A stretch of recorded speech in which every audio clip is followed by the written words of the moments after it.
কি ইমান নিয়ে কবরে রওনা করলাম, ইমানের কি অবস্থা, আমলের কি অবস্থা, হিসাব নিকাশ মিলাইয়া তারপর কিন্তু মাওলার কবরে যাওয়া লাগবে। কথা ঠিক না বেঠিক? কবরে যাইয়া যদি বলেন আমি চরমনের পীর, আমি চরমনের মুরিদ, আমি অমুক মাদ্রাসার মুহাদ্দিস, আমি অমুক মাদ্রাসার মুহাতামিম, আমি অমুক মন্ত্রণালয়ের মন্ত্রী, আমি এলাকার এমপি, বাবা এই সমস্ত পরিচয় দিয়ে কিন্তু কবরে চলা যাবে না। কবরে শুধু দেখবে ঈমান আর আমল ঠিক আছে কিনা। আল্লাহর নবী আলাইহিস সালাতু ওয়াস সালাম তার মেয়ে ফাতেমা রাদিয়াল্লাহু তাআলা আনহাকে নসিহত করেন, ইয়া ফাতেমা তুনজি নাফসাকি মিনান নার। ফাতেমা, তুমি নিজেকে নিজের জাহান্নামের আগুন থেকে বাঁচাইয়া তারপর মাওলার কবরে যাইও। কবরে যাইয়া যদি বলো আমি নবীর মেয়ে, এই কথা কিন্তু কবরে শুনবে না। ভাইরা, ওয়াজ আর কিছু না, নসিহত আর কিছু না, ওয়াজ শুধু একটা কথা।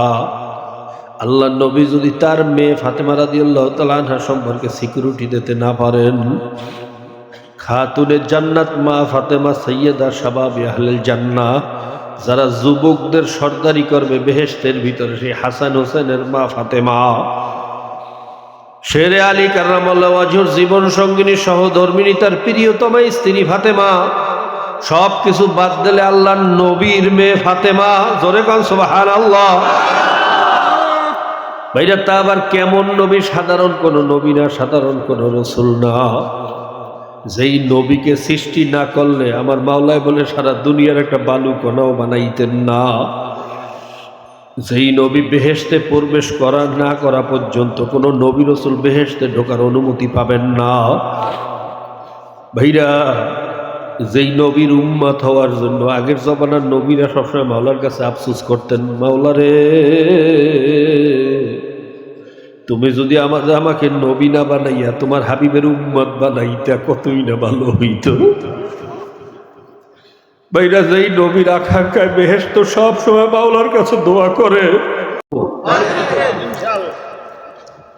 রাগ হইতে পারবেন না কিন্তু।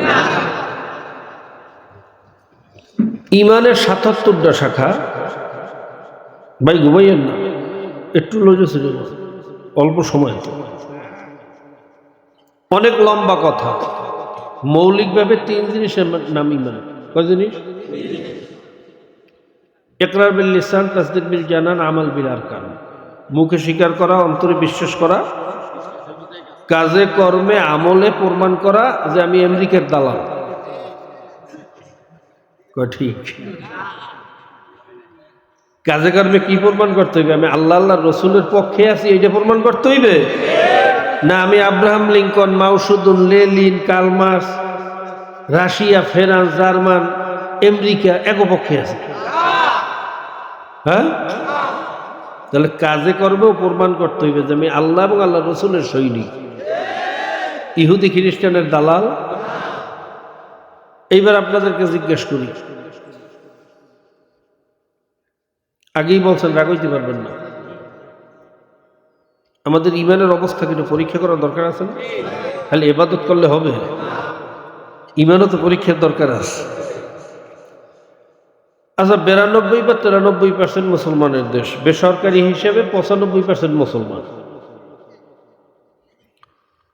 আমাদের এই মুসলমানের দেশে জেনার আইন আছে না নাই? বোঝে নাই অনেক। জেনার আইন বোঝেন? অর্থাৎ পতিতালয় গিয়া জেনা করলে এটা বলে জায়েজ। পতিতালয়ের লাইসেন্স আমাদের দেশে নাই? জোরে কইয়েন। মদের আইন, 100 জন মদখোর যে জায়গায় পাওয়া যাইবে ওই জায়গায় একটা মদের দোকান দেওয়া যাইবে, এই আইন আমাদের দেশে নাই? কথা কইয়েন। লিভিং টুগেদার, অর্থাৎ বয়স হয়েছে 18 বছর পার হয়েছে, বিয়ের দরকার নেই, ছেলে মেয়ে একসাথে থাকবে, ওঠা বসা করবে, মেলামেশা করবে, যারও সন্তান হবে, কোনো অসুবিধা নেই। এই আইন আমাদের দেশে আছে না নাই? কারণ এই সেকুলারদের বক্তব্য হলো দেহ আমার, সিদ্ধান্ত আমার, আমার দেহ আমি দেব, যারে খুশি তারে দেব। তো হুজুরের কি? হুজুরের কি? তো লাডিও আমার, সিদ্ধান্ত আমার, আমার লাডি আমি দেবো, যার পিঠে ইচ্ছে তার পিঠে দেবো, তোমার কি? কথা কয় না? এই স্লোগান আমাদের দেশে আছে না নাই? এই সমস্ত কুফুরি আইন আমাদের দেশে আছে না নাই? সুদের আইন, কথা কয় না? এগুলো কি মুসলমানের আইন না কাফেরের আইন? জোরে কইয়েন, আরো জোরে কন। আচ্ছা, কুফুরি আইনগুলো যে আমাদের দেশে আসছে বা চলতেছে, এগুলা এই দেশে আনছে কেটা? জিবরাইল আমিন? হ্যাঁ, তাহলে মিকাইল, তাহলে ফেরেশতা ইসরাফিল, তাহলে জিনেরা আনছে। হ্যাঁ, তাহলে আবু জাহেল আর আবু লাহাব মনে হয় কবর থেকে উঠে এই জায়গায় ইয়ে করে, কথা কয় না? না আমরা করছি? আমরা করিনি? এক জায়গায় বলুন আমরা তো করিনি, করছে সরকার, আমাকে দোষ। কথা কয় না? কিরম বলে না অনেকে? বাইরে ডাকাইতে গেছে, ডাকাতি করতে নদীর পারে, আর নদী পার হইয়া যাইবে, নৌকায় উঠছে, নৌকার মাঝি তাদেরকে সুন্দর করে ঘাটে নিয়ে গেছে, পুলিশের হাতে ধরা পড়ছে। ডাকাতদের সাথে মাঝিরে মনে হয় ধরবে না, কথা কয় না? মাঝিকে আমার তো দোষ না, ডাহাতি করে ওরা, আমি তো খালি নৌকায় পার করিয়ে দিই, মাঝির কোনো দোষ নাই। না, ইহার দোষ নেই, আছে। হ্যাঁ, তো সরকারে যারা যায় এরা কি আপনারা না পাঠাইলে যাইতে পারে? কথা কয় না? আপনারা তো ওই মাঝির ভাইয়া ওই বইটা যদি বাইয়া পার করিয়ে না দিতেন, তাহলে তো ডাকাতি করতে ওই জায়গায় যাইতে পারতো না। কথা ঠিক না? ঠিক। তা আপনার আমারও দোষ আছে না নাই? এইবার একটু বুঝতে শুনে বলেন তো, যদি কুফুরি আইন আদর্শ বাস্তবায়নের জন্য আপনি চেষ্টা করেন, অর্থ দিয়া, মেধা দিয়া, বুদ্ধি দিয়া, শক্তি দিয়া, দোয়া দিয়া, যেভাবে করেন, আপনার ইমানের অবস্থা, হ্যাঁ, বুঝতে কইয়েন। তা ইমান যদি না থাকে, নামাজটা কোন কাজে লাগবে? কাজী বাবা পায়ে হাত দিয়ে বললে গেলাম, আগে ইমান ঠিক রেখে। কথা ঠিক না? বলতে পারেন হুজুর তা কর্ম কি, বাপদাদা করিয়ে গেছে, এই দল আমার বাপে করছে, দাদাই করছে, এর লিগে আমরা করি, আমাকে দোষ। ইসলামী আদর্শ বাস্তবায়ন করবে এরকম কোনো প্ল্যাটফর্ম তো পাই না, এই জন্য সে ওগুলো করি। আপনারা যা করেন টরেন হয়তো পছন্দ হয় না, কোনো ইসলামী আদর্শের দল কিচ্ছু আমাকে ওটা ভালো লাগে না। যদি ভালো না লাগে আপনি নিজে একটা প্ল্যাটফর্ম করেন, মানে করছে কেন? কথা হয় না? যদি আপনার সেই যোগ্যতা, সেই বস্তুনিষ্ঠতা, সেই গ্রহণযোগ্যতা থাকে, আপনি নেতৃত্ব দেন, আপনি একটা প্ল্যাটফর্ম করেন। কথা হয় না? কেউরে পছন্দ হয় না, দরকার নাই তো, আপনি নিজে চেষ্টা করেন। নিজেও করবেন না, কেউরে করতেও দেবেন না, কেউরে পছন্দও করবেন না, কেউরে ভালো লাগে না, তখন কি করবেন? যে কুফরি আদর্শ বাস্তবায়নের চেষ্টা করবেন। যদি ভালো না লাগে, নিজেও না পারেন, ঘরে বইয়ে থাকেন। কথা কয় না? ঘরে বইয়ে বইয়ে আল্লাহর কাছে দোয়া করেন, আল্লাহ তোমার জমিনে তোমার দিন কেমনে বাস্তবায়ন করা যায়, আল্লাহ কুফরি আদর্শ কেমনে এই সমাজ থেকে দূর করা যায়, আল্লাহ মদের আইন, জেনার আইন, এই বেপরদার আইন, সুদের আইন, এগুলো কেমনে সমাজ থেকে দূর করা যায়, আল্লাহ তুমি আমার বুদ্ধি দাও, আল্লাহ তুমি আমার শক্তি দাও। এইভাবে বসে যদি ঘরে বই বইয়ে দোয়াও করতে পারেন, আফসোসও তৈরি করতে পারেন, মনে করবেন আপনার ভিতরে সরিষার দানা পরিমাণ হইলেও ঈমান আছে। কথা ঠিক না? গুনাহ অনুযায়ী আযাব ভোগ করার পরে হইলেও একদিন না একদিন জান্নাতে যাওয়ার আশা। আর খোদা না খাস্তা বাবা, কুফরি আদর্শ বাস্তবায়নের জন্য যদি ময়দানে নামেন, আমি হলফ করিয়া খোদার কসম খাইয়া চ্যালেঞ্জ দিয়ে বলতে পারি, আপনি আলেম হইতে পারেন, পীর হইতে পারেন, মুফতি হইতে পারেন, মুহাদ্দিস হইতে পারেন, চরমনের পীর হইতে পারেন, আমার মাওলার কাছে এখনো ইমানদার হইতে পারেন না।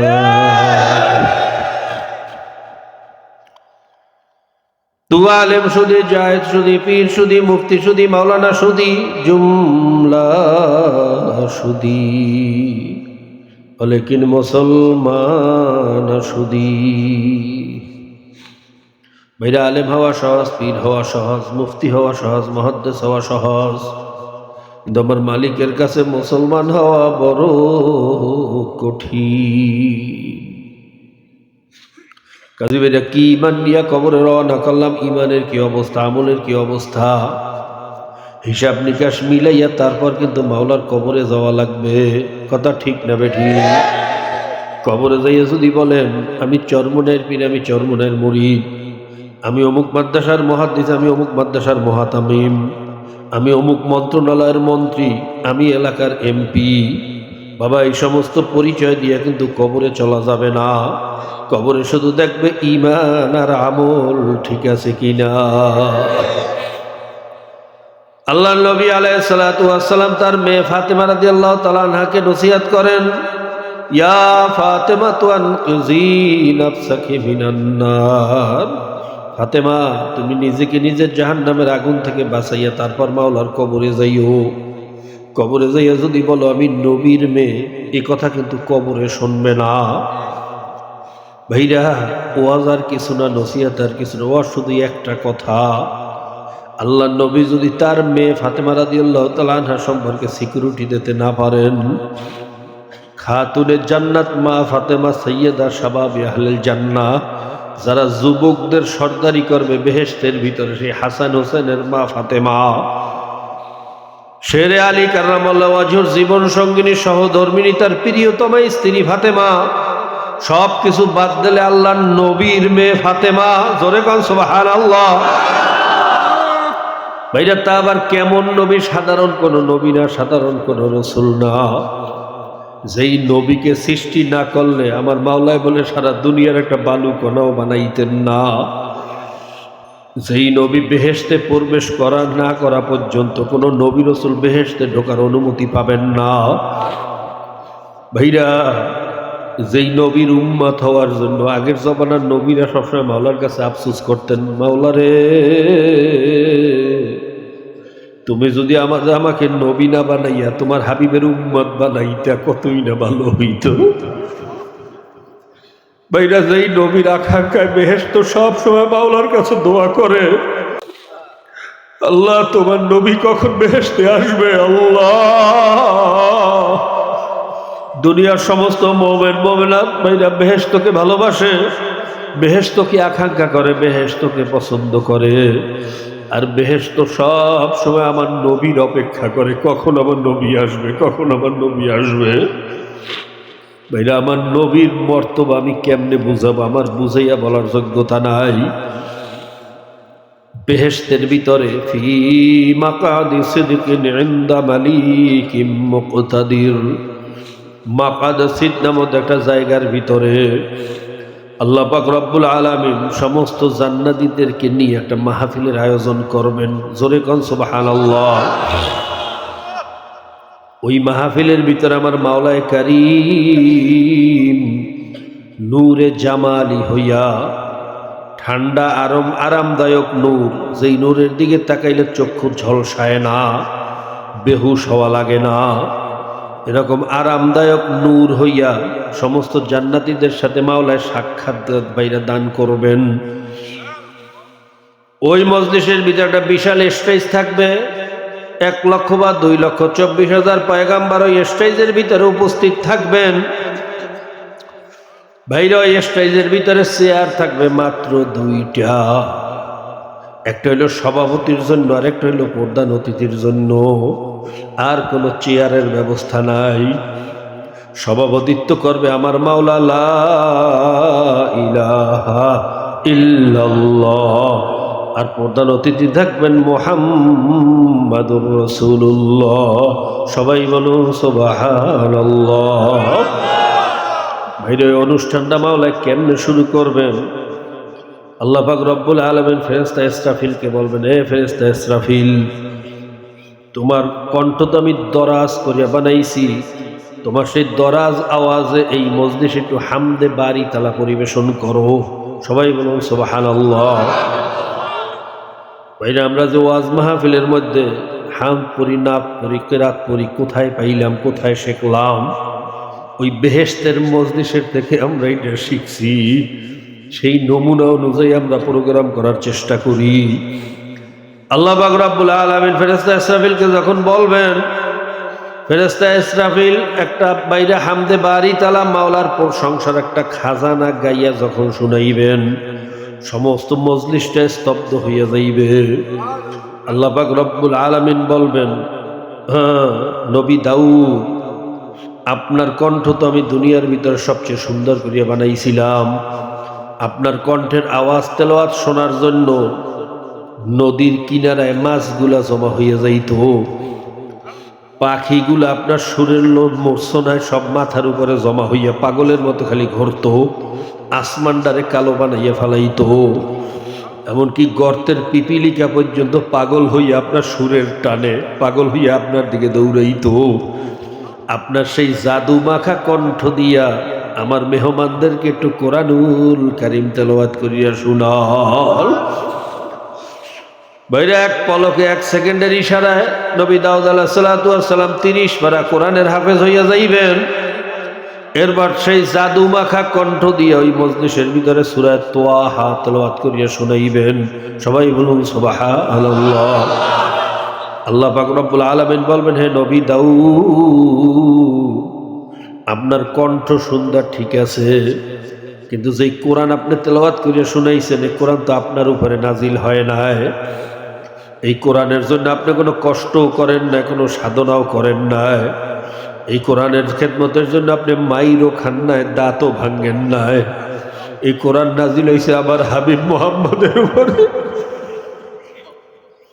আমার হাবিব এই কোরআনের খেদমত করতে গিয়া মাইর খাইতে খাইতে সমস্ত শরীরটারে কালো বানাইয়া ফেলাইছে। মা আয়েশা রাদিয়াল্লাহু তাআলা একদিন জিজ্ঞাসা করেন, ইয়া রাসূলুল্লাহ, ইয়া হাবিবাল্লাহ, আপনার গায়ে যে কালো কালো গুটি গুটি দাগ, এই দাগগুলা কিসের? আপনার কি কোনোদিন বসন্ত হয়েছিল নাকি? এই কথা বলার পর আল্লাহর হাবিবের পিছনের ইতিহাস মনে পড়িয়া গেছে। আল্লাহর নবী কান্দে আর বলে, আয়েশা, আমার গায়ে যে দাগগুলা দেখো, এই দাগ কোনো বসন্তের দাগ না, কোনো ফোড়ার দাগ না। দিনের দাওয়াত দিতে গিয়া কাফের মুশরিকরা আমার গায়ে এত পাথর মারছে, পাথর মারতে মারতে মারতে মারতে সমস্ত শরীরটারে ক্ষত বিক্ষত করিয়া বলাইছে। এই দাগ কোনো ফোড়ার দাগ না, এই দাগ কোনো বসন্তের দাগ না। আল্লাহ আমাদেরকে বোঝার তৌফিক দিয়া দাও।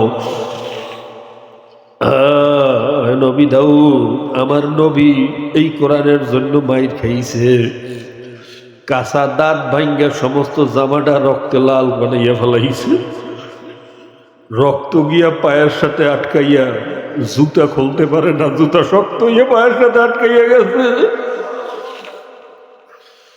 আবার নবী এই কোরআন যত দরদ নিয়ে পড়তে পারবে, আর কারো দ্বারা এত দরদ নিয়ে পড়া সম্ভব না। হে নবী মুহাম্মদ, আপনার সেই দরদ মাখা কণ্ঠ দিয়েই আজকে মেহমানদেরকে কোরআন তেলাওয়াত করিয়া শোনাল। এই কথা বলার পরে আমার নবী সাল্লাল্লাহু আলাইহি ওয়াসাল্লাম বাইরে ওই মজলিসের ভিতরে জিনাতুল কিতাব, উম্মুল কিতাব সূরা ইয়াসিন তেলাওয়াত করিয়া শুনাইবেন।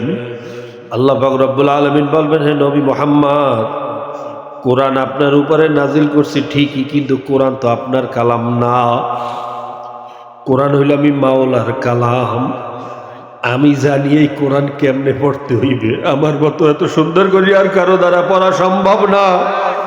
আজকে আমি আমার মেহমানদেরকে, আমার দোস্তদেরকে আমি নিজে কোরআন ভালো তেলাওয়াত করিয়া শোনাবো। এই কথা বলি আমার মাওলায়ে কারীম সূরা আর রহমান, জিনাতুল কিতাব আর রহমান তেলাওয়াত করিয়া শোনাইবেন।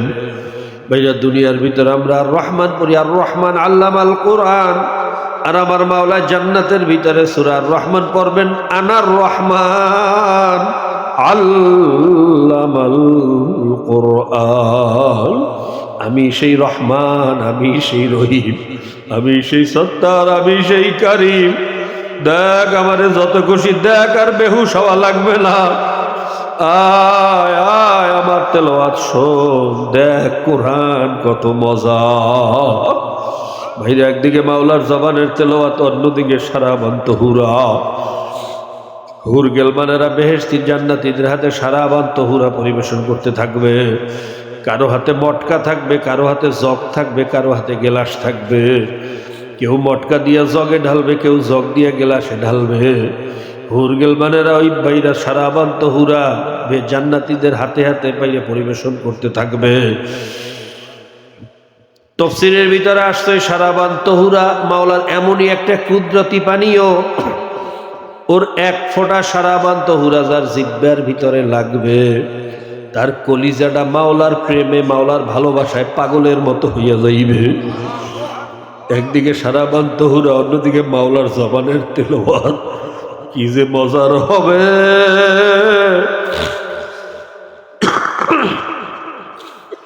ভাইরা, দুনিয়ার সাধারণ কারি যখন তেলাওয়াত শুরু করিয়া দেয়, যখন মাওলার কালাম দরদ মাখা কণ্ঠ দিয়ে টান মারে, অনেক সময় হাতের কাজ বন্ধ হইয়া যায়, নিজের খবরও থাকে না। কথা ঠিক না বেঠিক? মিটিংয়ে আলোচনা বন্ধ হইয়া যায়, কার কোনো খবর নাই। দেল কান চলিয়ে গেছে মাওলার কোরআনের দিকে। কথা ঠিক না বেঠিক? এই কোরআন যখন মাওলায় নিজে পড়বে কেমন লাগবে। আমার নবী যখন দরদ মাখার টাকা কণ্ঠ দিয়ে কোরআন তেলাওয়াত করিয়া শুনাইবে, কেমন মজার হবে, কেমন লাগবে। আল্লাহ, তুমি আমাদেরকে ওই নেয়ামত থেকে বঞ্চিত করিও না। আমাদেরকে ওই মজলিসের মেহমান হিসেবে কবুল করিয়া লও। ভাইরা, যে কথা বলতেছিলাম, বেহেশতের ভিতর সবচেয়ে দামি যে অনুষ্ঠান, সেই অনুষ্ঠানের ভিতরে প্রধান অতিথি হইবে যেই নবী। এক কথায় আল্লাহর পরই যার স্থান, আল্লাহর পরই যার সম্মান, তিনি হইলেন আমার নবী জনাবে মুহাম্মাদুর রাসূলুল্লাহ সাল্লাল্লাহু আলাইহি ওয়াসাল্লাম। তিনি যদি তার মেয়েকে বলতে পারে, ফাতেমা, এ ফাতেমা, সোজা না হইয়া কবরে যাইও না রে মা। ও ফাতেমা, কবরে যাইয়া কোনো পরিচয় দিয়া সামনে যাওয়া যাবে না। বাবা, তাহলে তোমার আমার মতো মোল্লা মৌলবীর অবস্থা কি হইবে? তোমার আমার মতো পীর মুরিদের অবস্থা কি হইবে রে বাবা? হিসাব নিকাশ না মিলাইয়া কবরের দিকে যাইও না বাবা। এই কবর কিন্তু বড় ভয়ানক জায়গা। আল্লাহ, তুমি আমাদেরকে মাফ করিয়া দাও। তবে ভাইরা, বুঝি নাই, না বুঝিয়া করছি, শয়তানের ধোকায় পড়িয়া করছি। এই মুহূর্তে তওবা করিয়া ফেলাও। যদি তওবার মতো তওবা করতে পারো, আমার মাওলায় ওয়াদা করছেন, আমিও খালি হাতে ফিরাইতে জানি না। তওবা করনেওয়ালা বান্দাবান্দি যখন আমার দরবারে উপস্থিত হইয়া যায়, মান জানি মান তাকাররাবা ইলাইয়া তালাক্তাইতুহু মিন বাঈদ, ওরা যখন দিলটারে ভাঙ্গিয়া মাথাটারে নত করিয়া আমার দরবারে স্যালেন্ডার হইয়া যায়, আমার আরশটা গরম হইয়া যায়, রহমতের দরিয়া জোশ মারিয়া যায়, আমি আর নিজের জায়গায় থাকতে পারি না, দৌড়াইয়া যাই ওরে রহমতের কোলে না লইয়া পারি না। কাজী ভাইরা, তওবা করো, আমার মাওলা মাফ করিয়ে দেবেন। তবে অনেকে চিন্তা করে, অনেক যুবকের দেখে শয়তানে ধোকা দেয়, এত সকালে কি তওবা করবে, আর কয়েকটা দিন যাও। ও বাবা যুবক, আর কয়েকদিন তুমি বাঁচবা, এই সিকিউরিটি তোমারে কে দিল? এই মজলিস থেকে বাড়ি যাইতে পারবো কিনা বলার ক্ষমতা কোনো মানুষের নাই। এই রাত্রটা আপনার আবার উপর থেকে যায় না না যায় কথা বলার ক্ষমতাও কোনো মানুষের নাই। মৌয়াতের কিন্তু এক সেকেন্ডের কোনো ভরসা নাই রে বাবা। আজরাইল কিন্তু প্রত্যেকের পিছনেই হাত পাইতে খালি দারোগার মতো ঘোরে, হ্যান্ডক্যাপ লইয়া ঘুরতে আছে, সকলের পিছনে হাতটা জাগাইয়া খারাইয়া রইছে। শুধু মালিকের হুকুমের একটু অপেক্ষা আছে, হুকুম পাওয়ার সঙ্গে সঙ্গে যখন খপ করিয়া থাবা মারবে, কোথায় যাবা? পৃথিবীর সমস্ত ডাক্তার বেকুব হইয়া তাকাইয়া থাকবে, চোখের সামনে দিয়া জান কবজ করিয়া লইয়া যাইবে, রাখতে কিন্তু পারবে না। আর মনে রাখবা, মৌয়াত হাজির হইয়া গেলে, আজরাইল হাজির হইয়া গেলে, তওবাও কিন্তু কবুল করা হবে না। দুই সময় কিন্তু তওবাও কবুল হবে না। একটা হলো সাকরাতুল মৌয়াতের সময়, সারা জীবন মাওলার দুশ্মনী করবার, আজরাইলকে দেখে তওবা শুরু করবা, তোমার মতো বাটপারকে মাওলায় তওবা করার সুযোগ দেবে না। ফেরাউনের মতো জবানটারে বন্ধ করিয়ে দেবে, জবানটারে উল্টাইয়া দেবে, আর কালেমা পড়তে পারবা না, তওবা করতে পারবা না। আরেকটা হলো যখন পশ্চিম দিক থেকে সূর্য উঠিয়া যাইবে, কিয়ামতের আখিরি ডাঙ্কা বাজিয়া যাইবে, ভাইরা সূর্য চন্দ্র খসিয়া খসিয়া পড়তে থাকবে, পাহাড়গুলা ধুলার মতো উঠতে থাকবে। ইসরাফিল আলাইহিস সালাতু ওয়াস সালাম সিংহা ফুঁক মারার পরে তাণ্ডব যখন শুরু হইয়া যাইবে, একদল চালাক পশ্চিম দিক থেকে সূর্য ঘুরতে দেখার সঙ্গে সঙ্গে বুঝবে কিয়ামত শুরু হইয়া যাইতে আছে। এই পশ্চিম দিক থেকে সূর্য ঘুরতে দেখার সঙ্গে সঙ্গে তাড়াতাড়ি তওবা শুরু করবে। না বাবা না, পশ্চিম দিক থেকে সূর্য ঘোরার সঙ্গে সঙ্গে মাওলার রহমতের দরওয়াজারা টাস করে বন্ধ হইয়া যাইবে, আর তওবা গ্রহণ হবে না। কাজে পায়ে হাত দিয়ে বলিয়া গেলাম, এই দুই সময় আসার আগেই তওবা করিয়া ফেলাও। এই মজলিস থেকে আবার যাওয়ার পর এরকম মজলিস আবার পাবো কিনা?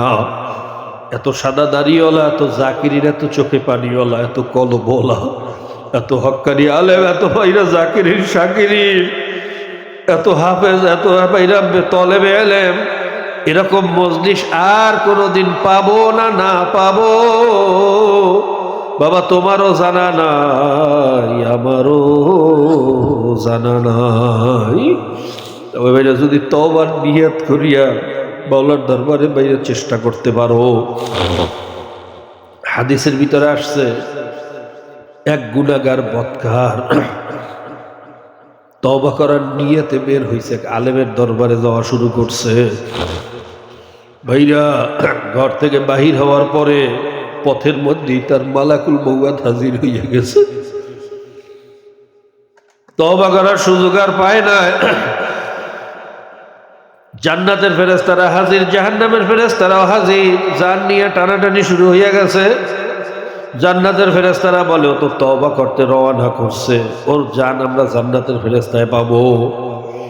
জাহান্নামের ফেরেশতারা বলে, ও তো তওবা করতে যাইতে পারে না, আলেমের বাড়ি তো এখনো অনেক দূরে। আল্লাহ তুমি আমাদেরকে মাফ করিয়া দাও। যখন দুই ফেরেশতারা টানাটানি শুরু করছে, আবার মাওলায় ফয়সালা করিয়া দিলেন, এ ফেরেশতারা যাও, যাইয়া দেখো আমার বান্দার বাড়ি তার মৌয়াতের জায়গার থেকে কাছে না, আলেমের বাড়ি কাছে। যদি তার মৌয়াতের জায়গার থেকে আলেমের বাড়ি কাছে হয়, জান্নাতের ফেরেশতারা রূহ নিয়ে যাইবে। যদি নিজের বাড়ি কাছে হয়, জাহান্নামের ফেরেশতারা রূহ নিয়ে যাইবে।